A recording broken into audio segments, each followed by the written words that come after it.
Welcome back to the Eight Man Breakdowns podcast. This is where we discuss all phases of the game of football, including philosophy, play concepts, questions, and more. Joining me today is Coach Shelby Hoppus. Coach Hoppus is the head coach at Canton-Galva High School in Canton, Kansas. Coach Hoppus has 15 years of coaching experience in both the 8-man and the 11-man games. He accepted the head coach at Canton-Galva in 2017, and the program has been a consistent power ever since. He's led the Eagles to a 58-11 record during that span. That consistent success includes reaching the semifinal round in 4 of the last 5 years, including 20 playoff wins, 4 district titles, and a school record 23-game win streak from 2019 to 2020 that included an undefeated state championship season, and probably the most memorable Kansas 8-man state championship game I've ever seen. Well, Coach, thanks for joining me today. Yeah, thanks for having me. Always excited to talk a little football. All right, so let's start with a little background info about yourself. So just tell us a little bit about yourself, your high school playing days, and how you got into coaching football. So I'm an alumni at Canton-Galva. I graduated there in 03. At that time, we were a middle-of-the-road 2A school. So I played 11-man all 4 years while I was at Canton-Galva. We were an 11-man school. I used to be, or think I was, a hooper. So it was kind of funny because my freshman year, I begged my dad not to let me play and, don't make me go out type of thing. And parenting was a little different back then. And he pretty much told me I was going to play no matter what. So, and I'm glad he did because it's obviously led to the road that we're on now. And I love the sport. So after that, I went to college, obviously, went to Hutch JUCO for a couple of years. I didn't play, chose not to be an athlete at the collegiate level, and then went to K-State for a couple of years. Came back and was an assistant coach at Canton-Galva from, 06 to 2010. Went over to McPherson and was an assistant coach over there for a couple of years, which is a town, 4 miles east of here, 4A school. So it was a little different level, good experience, good learning experience.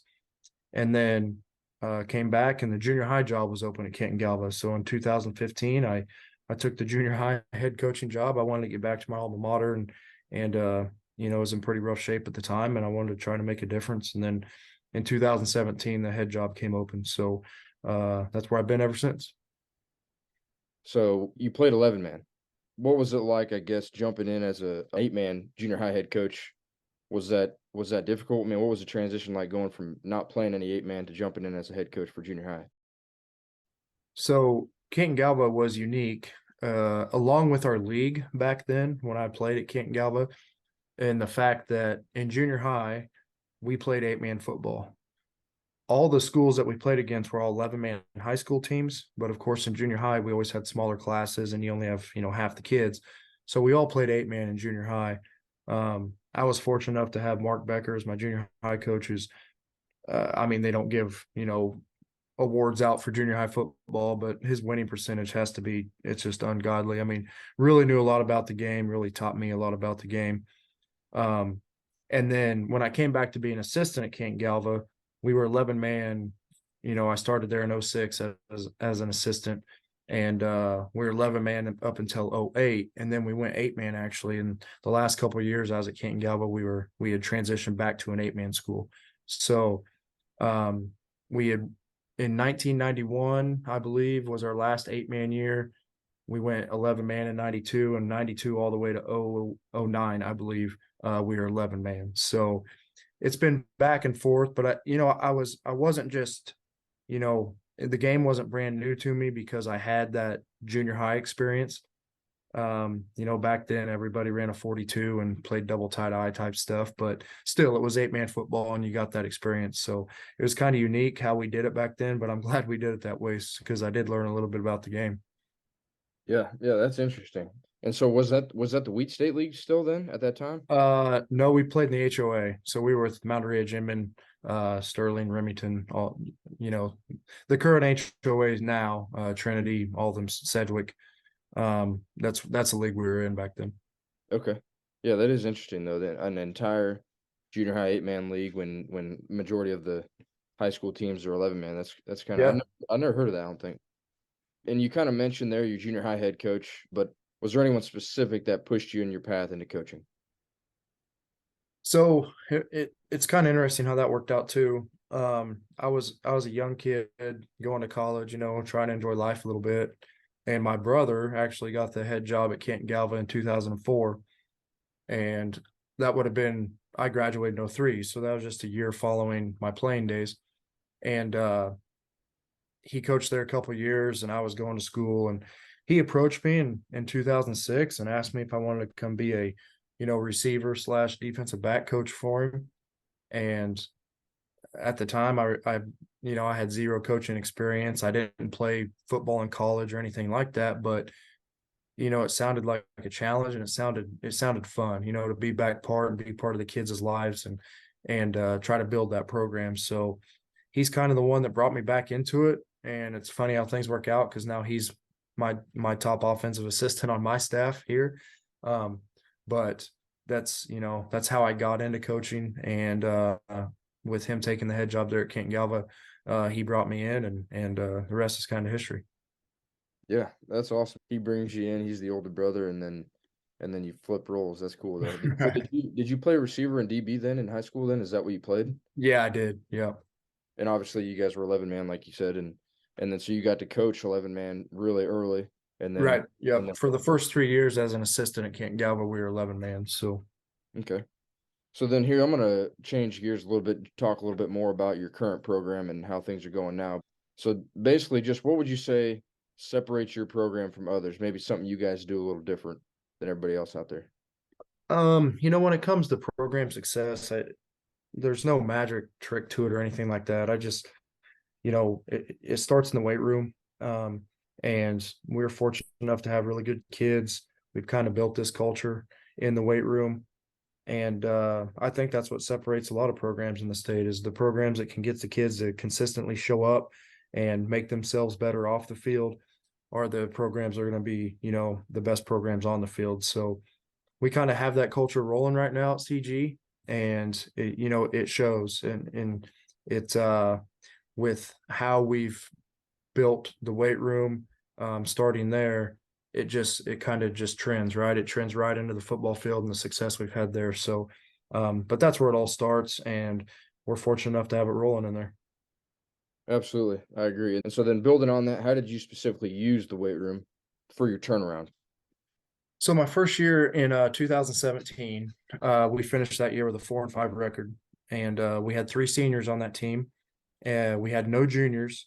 So we had a bunch of young kids, right? We had a bunch of freshmen and sophomores playing varsity football. We played Central Plains that year. It was a home game. That was the year before they won state, so they ended up winning state in 18. But they were obviously really, really good that year. They beat us something like 62-0, just rolled us at home. But what we started to kind of figure out was those kids look different. Steiner, he does a great job. We just got done actually at the state powerlifting meet down there, and he does a great job with those kids, and they just look different. They were bigger, they were faster, they were stronger. So we all knew, just leaving the football field that night, that we all knew that we had to get our kids in the weight room, and we had to start building our kids from the ground up, and turning them into better athletes, just overall athletes. So it wasn't that hard to sell, because those freshmen and sophomores had been getting their butts kicked for a couple of years. The program had been getting its butt kicked for many years, so they wanted change, and we got them sold on the fact that that change was going to have to start in the weight room. And those 2 classes, which would have been our 20 and 21 classes, they got their butts in there and they started working their tails off, and that's where the success started coming from. Yeah. And speaking of that, I've been telling our guys that all year this year, and they've taken Stafford, they've taken their lumps for sure. But I told them, and kind of basing off what you're saying now, all it takes is 1 year. Yeah, and your kids, yeah, they got their butts kicked, but they didn't want it to happen again. And then once you started that, I'm sure the underclassmen were like, yeah, we want to continue this. And Yep. so And really it just takes one class, right? yep, I mean, one class that is, determined that it's not going to happen to them anymore. And we were fortunate enough to have back-to-back classes that kind of got it rolling for us. But the sophomore class, which would have been the seniors in 2019 during our state title, they're the class that really, started as sophomores, like you said, getting their butts kicked. very little success on the football field, and then they're the ones that wanted to turn it around. And I give credit to all them kids because they got their butts in there and went to work, and that's kind of what built this program. And talk a little bit more about that. So, I mean, I remember it. So like we were talking earlier, my first year at Solomon would have been, you were still coaching the junior high. That was in 16. And then I still remember though, there was a huge change. I can think of it now because we went down to Canton-Galva that first year, and I think we 45'd Canton-Galva that first year. And then the second year, you guys came to Solomon, and it was a really close game. Yeah, And I think we yeah, still might have won, but yeah, that would have been my first year, 2017. Yeah, that was week one actually. So we kind of had the benefit of Tiernan not having any film or anything on us, right? But I remember walking off the field that night. One of the most successful 8-man coaches in the history of the game. Tiernan walking off the field came up and he congratulated me, and he very subtly said that we can tell this is heading in the right direction. So that coming from him, that was just awesome that night. So, but yeah, that was our first game, trying to start that turnaround. We didn't have a great year that year, but it was just trying to get it headed in the right direction. and so and talk a little bit more about that though. So what was the very, very first step, getting your kids to commit? And like you were saying, it took a lot of losing before you got there, but what was the first thing you did when you took over? So it was a little bit of a unique situation because the coach that was at CG, he left late in the summer. Again, I was the junior high coach at the time, but he left with just a couple weeks left in the summer. So I got hired on. We had 2 weeks of the summer left, which is you can't meet with your kids or anything like that, and then the season started. So we had very, very little time to try to implement or, the program. But on the other hand, what it did for us is we had nothing to lose, right? So it was kind of perfect timing too, because we just walked in, we told the kids, this is the old way is over. We're not going to do it that way. This is going to be how we're going to do things. This is, philosophy we're going to go by, blah, blah, blah, all the coach talk.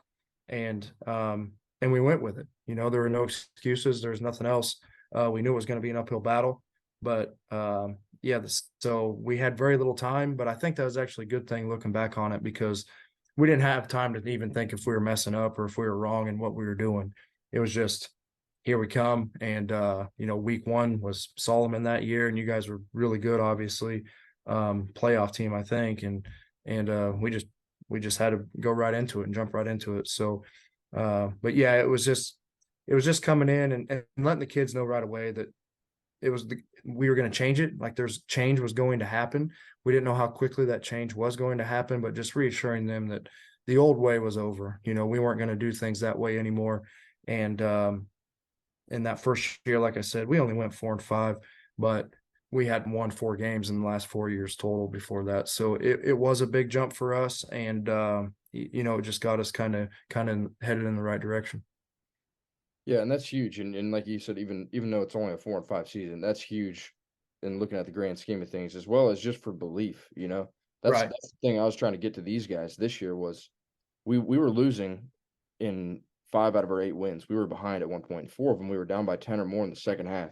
And it was just, believe you can win. Don't give up, no matter what the situation, and that's awesome that obviously your kids bought in and did that same thing, because 4-5 season turns into a state championship, within a couple of years. So, Coach, let's expand on your postseason appearances. So you were saying, I mean, 4-5 your first year, and then obviously you make a jump to go to the playoffs and then make a state championship run. Just talk about the history of Canton-Galva. Yeah. So from 2008 to 16, I think Canton-Galva was something like 28-52 over that period of time, with 0 postseason appearances. Just not a great program. And then being from there, of course, and coming back as a junior high coach, I felt like I needed to step in and at least try to make a change. I was embarrassed to where the program was, and I just felt like with the right people around me that we could make that change to get this program headed in the right direction. And like I said before, that first year we were mainly all freshmen and sophomore. So those young players, they were tired and embarrassed too of being the football doormat, which is what they were. I mean, it's kind of sad to say, but They I think in the 3 years before I got there, they had 2 total wins and had to forfeit a couple games. It was just, it was bad and it was ugly, and they were tired of that. And so, we took over that first season, and it wasn't a hard bargain, right? They wanted to make that change, and we got them through that season. We got them in the weight room as soon as we could. And we just sold them on the fact that if you'll buy in the weight room, and if you'll go to work for us in there, then I promise you one day you're going to be a champion. Now, I didn't know if we'd be state champions, but there's a lot of different championships, right? You can be a district champion, you can be sectional champion, whatever it is. But I promised them, I said, you guys go to work for me and I'll get you to be a champion. And they bought into that. And, since then, I think we're 58-11 since then with the state title, and they've played in 4 straight sub-state games, and we have 4 district championships in the last 5 years and something like 20 playoff wins. So coming from where we had been to where we are now, and I don't want to. I'm not saying that for me or to toot my own horn. I don't want anybody to think that. I'm saying that because those kids deserve credit, and they deserve for people to know what they had to go through to get there, and then they also deserve for everybody to know the accomplishments that they made, because I give all the credit to those kids, and it's been a fun ride since. Yeah, absolutely. And I love the confidence and belief that you're instilling in your players. And obviously that's something that's helped lead to your consistent success and those deep postseason runs you guys have had. But here I want to jump right into that too though. So you said no postseason appearances in the 8 years prior to you taking over. So just talk about how your community responded to your first playoff appearance.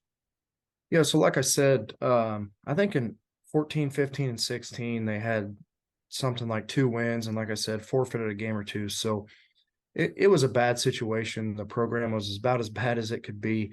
And I was helping with the junior high at the time. And I remember going in 2016, the year before I took over, I remember going to a road game, a high school road game that year. And about 10 minutes prior to kickoff, there were, and I'm not exaggerating here, there were 4 people in the stands, right? Now, it was cold and it was a little rainy that game, but, we had 4 people in the stands. And I looked at the other side of the stadium, and we were playing a perennial power that game. I think everybody knew we were going to get our butts kicked. But you look to the other side, and there wasn't an empty seat in the house. And so fast forward 2 years, and we're making our first playoff run, which would have been in 2018. And our sectional game that year was in Coldwater against South Central. It was like 5 degrees out. I mean, it was colder than cold. The wind chill was definitely in the negatives. Our water bottles were freezing before you could even take a drink. It was cold. And on that night, in those conditions, when you looked at our sideline, you wouldn't have believed how many people were there. I mean, it was just packed. We brought 2 pet buses, just fans along the track, around the corners, just, a packed house. And the support was just incredible. We ended up winning that game in 2 overtimes. One of the funnest games I've ever coached in, actually, to move on the sub-state game against Solomon that year. And the following week, when we're headed to Solomon, we jump on the bus, and all of a sudden, a lot of communities do this, so a lot of guys will know what I'm talking about. But at Canton-Galva, we hadn't experienced anything like this. We have fire truck escort, we have police escort. There's about a 10-mile stretch between Canton and the interstate to head to, towards Salina to go to Solomon. And I don't know how many people and how many cars were parked along the highway, honking their horns with signs. It was an unbelievable experience. And I know the kids they had never, experienced anything like that before.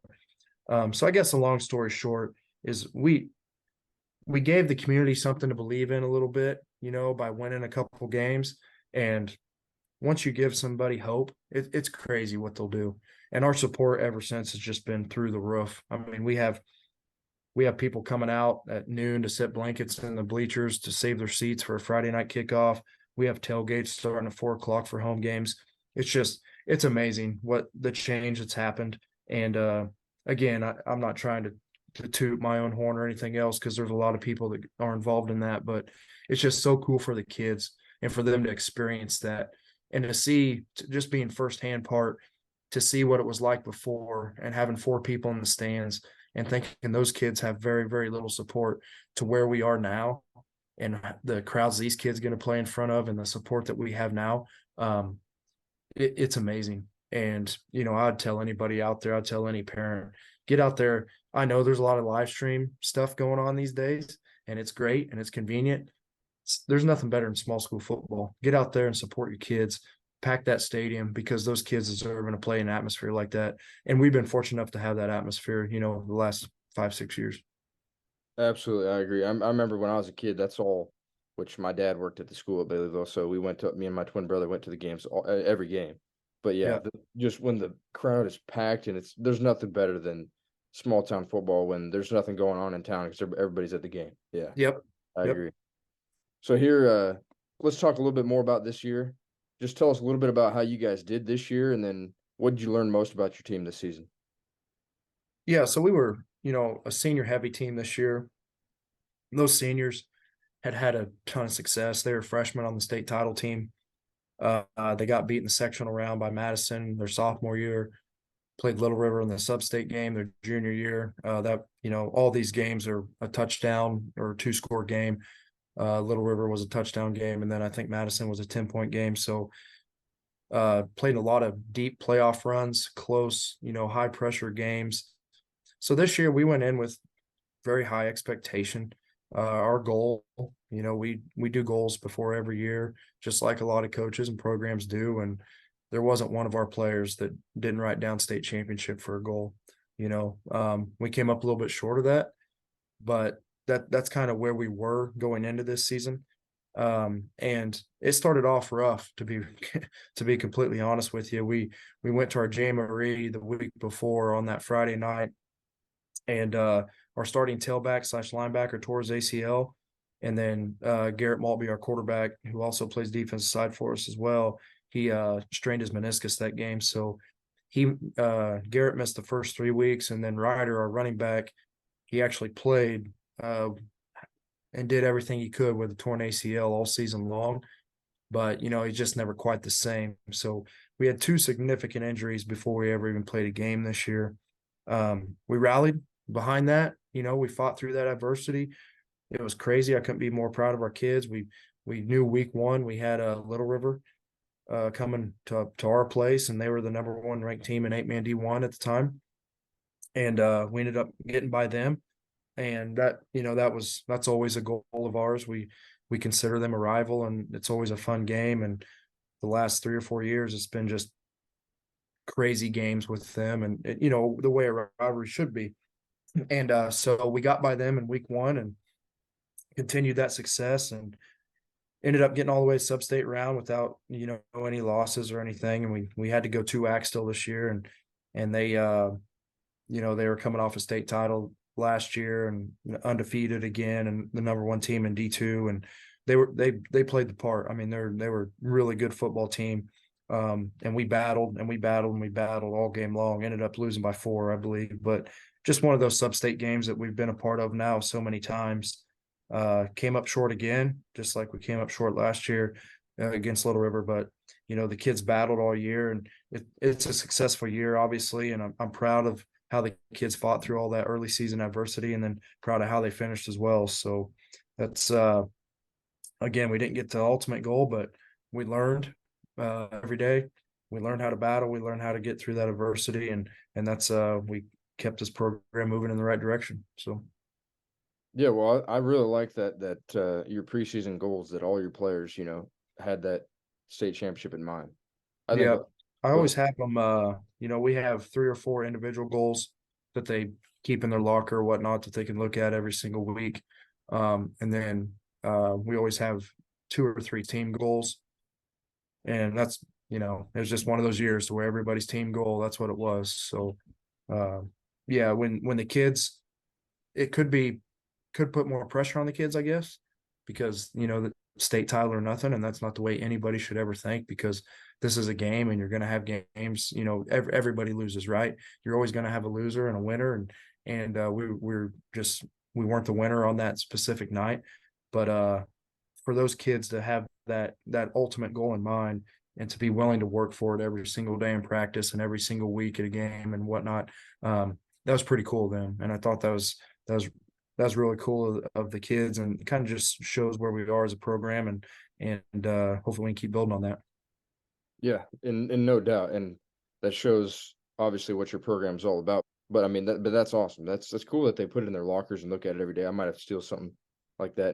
We kind of did a team goal, but I need to definitely expand on that. So that's one thing I'll steal from you for sure. But then, like you said though, only one team wins in the end, you know. So Right. it's. But anyway, going back to you guys getting banged up early in the season and obviously having to move the guys around going into week one. Talk about that a little bit. What was that like? So yeah, we ended up moving Jet Vincent to quarterback that game, who had played. He transferred in from Wheatland Grinnell this last year. Uh, he's a special athlete, special player, great player. But he'd never played quarterback. He always had his older brother on the team, Trey, and Trey was always the quarterback, and Jet was always the receiver.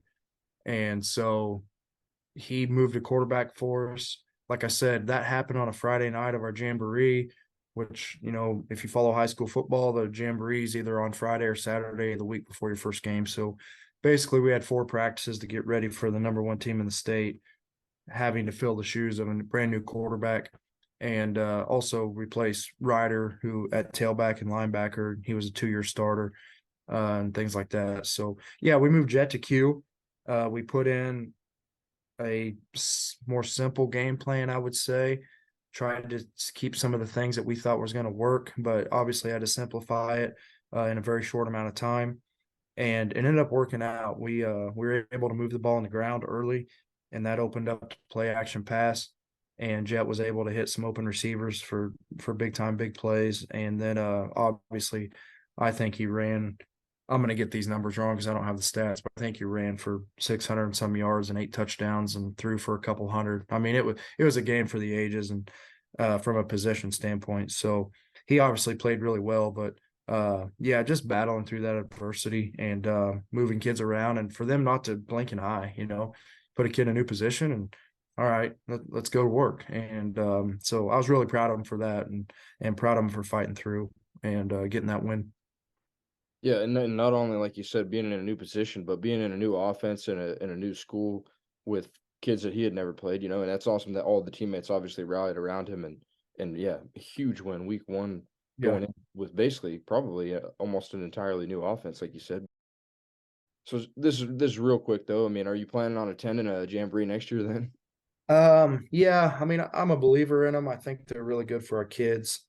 They were both freak deals. It was nothing dirty or anything like that. It was Mhm. Ryder was actually non-contact. He went to make a cut and it went on him, and I don't exactly remember how Garrett's happened, but I think it was contact related, but nothing, like I said, nothing dirty. So we all know we play in a contact sport and it's physical and anything can happen.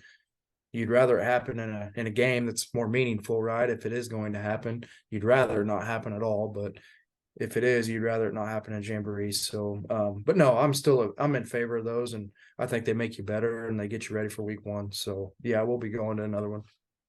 Yeah, and yeah, obviously you never want to get a guy hurt, but it was good that they both were able to basically play the entire season, which is, I mean, Yeah. a good way to look at it, I guess. But okay, so coach, then talk about next year. What are you looking forward to most going into next year?